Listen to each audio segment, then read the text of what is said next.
Bonjour à tous, aujourd'hui on se retrouve pour évoquer le parcours de la Volta 2023 ainsi que les différents favoris à la victoire finale et au maillot distinctif. La Volta part cette année de Barcelone et c'est une Volta avec un parcours très exigeant et peu d'opportunités pour les sprinteurs où on retrouve également de nombreux favoris à la victoire finale et on attaque tout de suite avec le parcours. La première étape est un contre-la-montre par équipe long de 14 km dans les rues de Barcelone sur un parcours assez technique mais relativement plat. On devrait voir les grandes formations déjà aux avant-postes.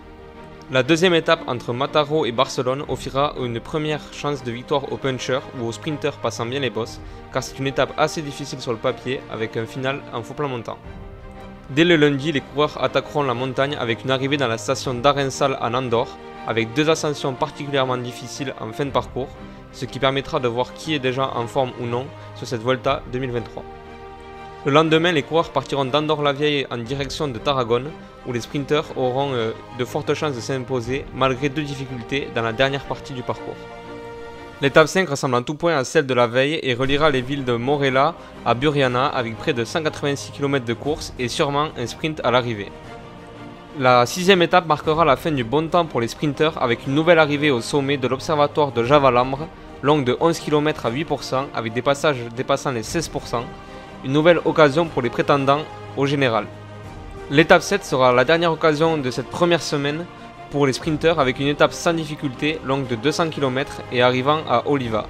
Nouvelle étape accidentée où la victoire peut revenir aux échappés si le peloton lui laisse l'occasion, avec notamment la dernière ascension, le Corret de Cati, courte mais très difficile, où le dernier vainqueur est Julien Alaphilippe. La dernière étape de cette première semaine offre une nouvelle fois une arrivée au sommet. Cependant, l'étape est moins exigeante comme l'ascension finale qui pourra laisser une nouvelle chance aux baroudeurs de s'imposer au sommet de la Cruz de Caravaca. L'étape 10 dans les rues de Valladolid est le seul contre-la-montre individuel de cette Volta, long de 26 km avec une seule difficulté en début de parcours. Il devrait donc créer des écarts au général, mais cependant ne pas enterrer le suspense de cette Volta. La 11e étape reliera la ville de Lerma à la Laguna Negra, une ascension longue de 16 km à 4%, sauf que la fin est beaucoup plus difficile et on devrait soit voir une échappée l'emporter, soit un favori avec un profil puncher comme Primož Roglič. La deuxième étape permettra aux coureurs de se rapprocher des Pyrénées avec une arrivée à Saragosse et une nouvelle chance pour les sprinters de s'exprimer malgré un profil similaire aux étapes 4 et 5. L'étape 13 se déroule majoritairement en France avec l'arrivée au mythique col du Tourmalet du côté Lucin-Sauveur, montée que j'ai déjà eu l'occasion de réaliser sur la chaîne. Cette étape est sans aucun doute l'étape reine de cette Volta, avec auparavant le col d'Aubisque et de Spandel. L'étape du lendemain sera également exigeante pour les coureurs, avec deux ascensions difficiles dont le col de Ourser et celui du Port de l'Aro, avant la montée finale vers Lara-Belagua. La dernière étape de la deuxième semaine est plus tranquille pour les coureurs et permettra aux baroudeurs de tenter leur chance entre Pampelune et Lecumberri. La troisième semaine débute avec une étape courte et une arrivée explosive au sommet de Béres avec une pente de 9% sur 5 km qui permettra aux favoris de grappiller quelques secondes au général. Cette 17e étape est selon moi la seconde plus dure de cette Volta avec l'arrivée au sommet du mythique Alto de l'Angliru, 12 km à 9,8% de moyenne, qui permettra d'y voir plus clair à 4 jours de l'arrivée. La 18e étape est la dernière en haute montagne et à l'issue de cette dernière, on connaîtra sans doute le nom du maillot rouge. Elle part de Poya de Allande pour finir à la Cruz de Linares après 4 ascensions difficiles. L'étape 19 entre la Bañera et Iscar est une des plus plates de cette Volta et permettra aux sprinters de faire parler une fois de plus leur grande qualité. L'étape 20 entre Marajones, El Real et Guadarrama est la dernière étape promise aux baroudeurs avec pas moins de 10 ascensions répertoriées et 3000 mètres de dénivelé.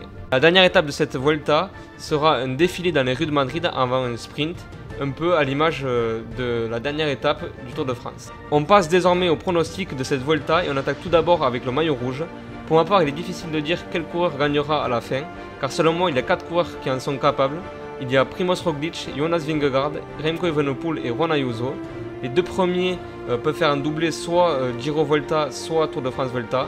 Le troisième a une revanche à prendre sur son Giro et doit également défendre son titre remis en jeu. Et le dernier évoluera sur ses terres et devra confirmer son bon résultat de l'an passé. Et si je devais choisir un d'entre eux, je miserais sur Primož Roglič car il est celui qui part avec le plus d'avantages et qui me paraît le plus fort. En effet, il a quasiment remporté toutes les courses qu'il a courues cette saison. Pour le maillot vert, je pense que la bataille sera serrée, mais je mise sur Juan Sebastián Molano car il a fait un bon tour de Burgos et que le plateau des sprinters est moins élevé que sur les autres grands tours. et il aura donc plus de chances pour moi de briller sur cette Vuelta. Pour le maillot de meilleur grimpeur, je mise sur Jonas Vingegaard dans l'optique où ce dernier se louperait au général et jouerait donc les grandes victoires d'étape et pourquoi pas le maillot de meilleur grimpeur.